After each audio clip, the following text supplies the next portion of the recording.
Welcome to the Doug Shoe Bushcraft channel. Hi guys, my topic today is this Truper 12-inch machete. They call it the Rambo Style machete. So it's a short little machete, almost set up like a multi-tool, I would say, because you got this what looks like a gut hook and a saw and a bottle opener. Looks like. That's great. Let's say I'm out here in the woods next to the beaver pond and I dig my cherry soda out of the snowbank, but it's not a twist top. What am I going to do? How will I survive without my soda? Oh, wait a minute. Let's see.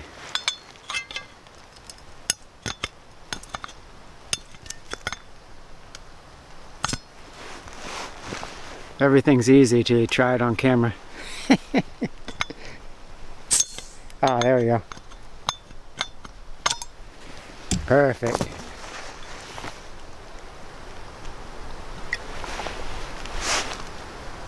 Some pretty good stuff. Hannaford Brothers. Black cherry soda. It says it's got cane sugar, cherry juice, pear juice, carbonated water.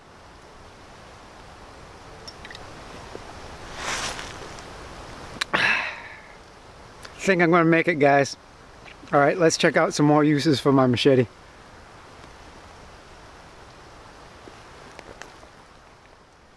Tree's dead because beavers chewed it and fell over. It's been dead quite a while. It's dry, but not rotted at all. Got a lot of structure to it.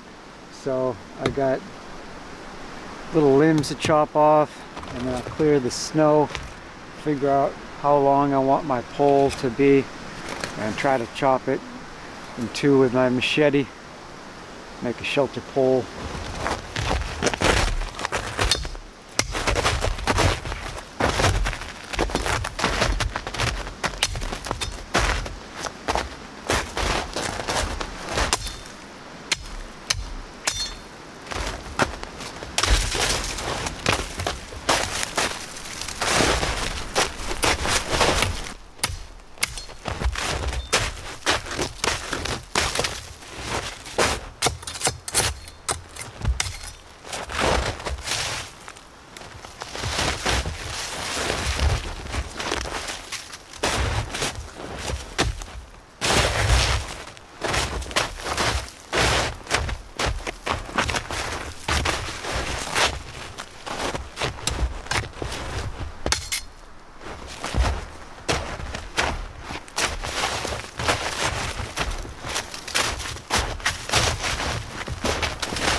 One thing I noticed so far is this hard plastic handle.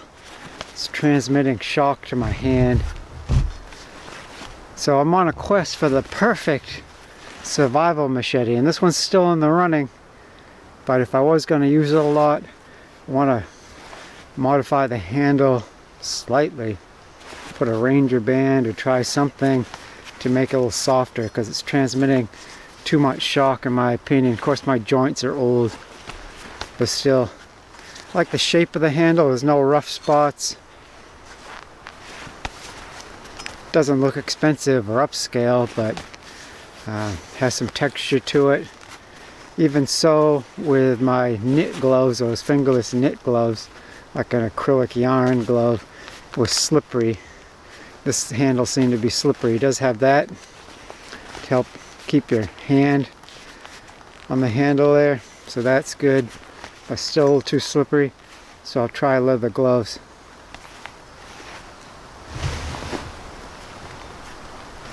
I think a raven's yelling at me. There's deer tracks all over here. Saw small deer tracks with coyote tracks. The coyote was chasing it.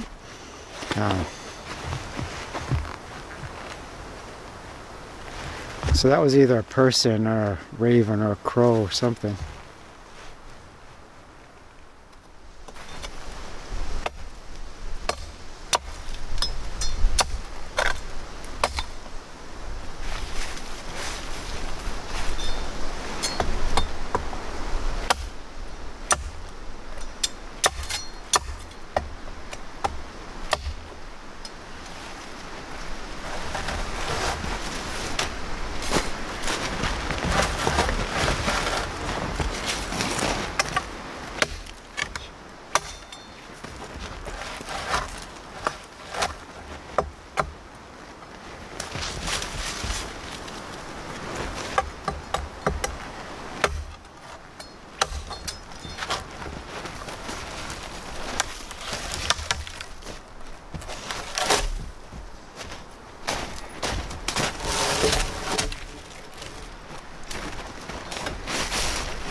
I'm not impressed with the saw at all. It saws a tiny bit. I kept working at it and working at it. Could saw through that eventually. That's not that big. Really slow going. So the issues I have with the saw, the teeth aren't even sharp. They're rounded. I don't know why they rounded the teeth. So if I was going to use it as a wood saw, I'd have to take some sort of really small file and sharpen each tooth before I could use it, really. Also, with a wood saw, the teeth should be bent a little bit, one way and the other way, one way and the other way, alternating, so the teeth stick out to the sides a little bit on the top, and that way when you're sawing, you're making a hole bigger than the blade. Right now the hole essentially is going to be exactly the same width as the blade, so the further you go down the harder it is. And the saw only goes from here to here because you have your all-important cap lifter, bottle opener. Of course I like that, that's cool. Need to have my soda. And the gut hook But the gut hook isn't sharpened at all. None of those edges are sharp. So I could use it as a hook to catch something, but it's not going to cut. Again, if I wanted to use it like as a string cutter, I'd have to get really small files and try to sharpen that. So it looks like a multi-tool, looks cool. Bottle opener works. Some people I've seen online, are not the companies or the retailers, but some of the reviews, some people are saying this is a fish scaler. Alright. The handle was slippery with chopping with the leather glove. Sawing with the leather glove was fine. I'm guessing I get a lot more grip with the bare hand, but the weather today, I think it's around freezing. We've got quite a bit of wind.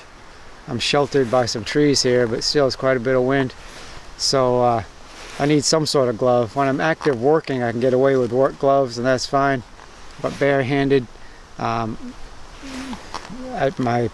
skin will be getting too cold, you know. But to be fair, I believe Truper is based in Mexico. I think they import their products. I believe this is from China, this machete, but the company is based in Mexico, so I don't think in Central America they're dealing with you know, freezing weather and maybe 0 Fahrenheit with wind chill or something like that.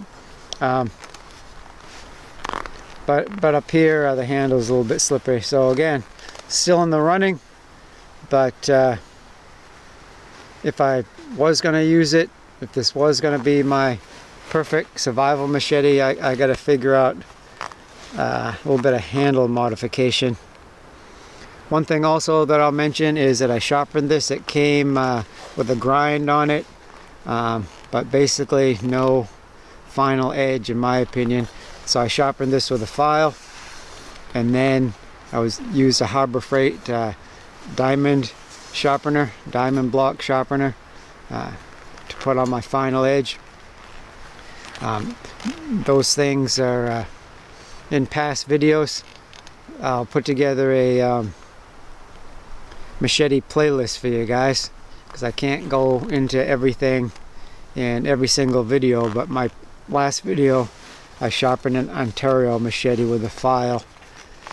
Another thing I like to do, this is a work in progress, is I put a very fine edge here, like almost a Scandi grind right here, and it came with like this much safety, like 3 fingers worth of just not sharpened at all, no grind or anything. So I took a file and I'm starting to make a grind there, but I don't have my edge, so there's no edge right here. So that'll be a future video. I'll show you how I modify machetes to have a fine edge right here, and also going to be talking about sheaths. Okay, so this blade, this machete, has some issues I need to work through. Looking for a survival machete to start carrying on a regular basis, put it in my go bag. And when I say survival machete, I want something that's small so it can actually fit right inside the backpack. It fit inside a small backpack, so I have it, and then if I set up some sort of sheath with a shoulder strap, it can be easy to carry. Longer is better for a lot of things, to get more leverage. Might be faster to cut through a log, but for survival I like small and light. Light helps me go over hills and mountains without being weighed down, getting exhausted. I can just go, and small means that I'll carry it. If it's too big and bulky, the temptation is leave it behind, leave it at home, or leave it in the truck. So I want something short. So I'm thinking around a 12-inch blade, and so that's an attraction for this machete here. Another one is the price. I'll put different links in the description where you can get one. None of them are expensive, but here's the thing, here's the tip. If you can find it in person, it might be as cheap as $7 or even cheaper than that. Sometimes it's $6. You have to be in Central America or Southern US for that. Central America could be really cheap, but even Southern US, different hardware stores and things. I'll put the link in the description. You might recognize the name of the hardware store and check out one in the same chain near you. It's just a tip. But even if you live in another location, have to have it shipped, price is still good. So this is a light machete. My previous video, I reviewed an Ontario that was really thick. So this one's thin bladed, meant to be flexible. So that Ontario, sawback Ontario, was really a beast. I mean, that had a really hard hit. This one is lighter, but it seems like I can get the blade moving faster. And for pine anyway, for softwood, it seemed like it didn't take much longer, if any, to be cutting through my log I'll be using for a shelter pole. So this could be better in some ways because it's much lighter. Also, the Ontario didn't come with a sheath. A lot of them don't. This one does.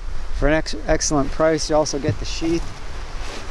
It's ballistic cloth of some sort, I'd call it. And then it has these rivets. They're black, so they're hard to see, but it's like 1, 2, 3, 4, 5, 6, 7, 8 rivets. And there's a ballistic cloth, like I said. There's some sort of plastic liner that's actually attached. It's not floating around in there, it's glued or something to the fabric. So it just makes a rugged feeling sheath, not very heavy at all, very light. And then it has this loop here that you could put your belt through there, or you could rig that up as a shoulder strap. And since it's in the center there, it makes it an ambidextrous sheath. So that's all good stuff. Has a retention strap for the handle. I don't usually use it because unless I flip upside down, I'm not going to lose my machete, right? I usually not doing somersaults, but you know, if you're in a boat or something, you're climbing a tree, or if you're jumping out of a plane, I usually avoid that these days, but do have a Velcro strap. If I like it, I can also Velcro that out of the way and I forget it's there. Good stuff. This backpack is an LL Bean Continental model. It's an older one, vintage. But I believe this is still sold. It's very close to this. So a survival machete, I wanted to be able to fit it in my backpack very easily.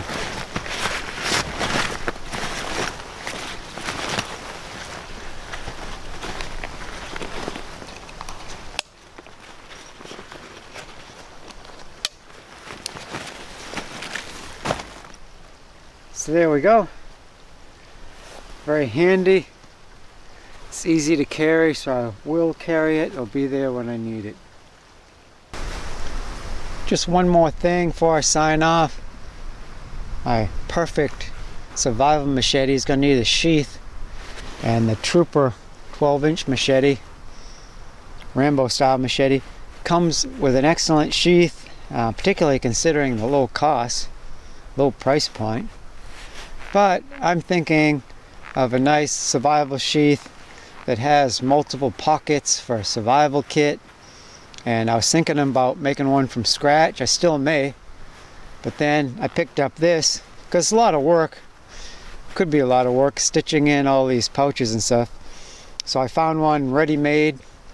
It's the 8-inch machete sheath, mold compatible, by Rothco. And that will get me started. If you had an 18-inch machete, could fit right in potentially. However, for my survival machete, I'm thinking somewhere around 12 inches, something like that. So I'll have to be modifying the sheath. So if you get a chance, subscribe to the channel. You can even hit the bell, because that's a future topic if you're interested in that. be one of the future videos. I try to post a video and have it run as a premiere every Thursday night. We can watch it together, maybe talk in the chat. I try to be there. A lot's been going on lately, but I try to be there. And who knows, sometimes you get more than one video a week. So thanks for joining me, guys. I'll see you again soon.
The name of the Lord is a fortified tower.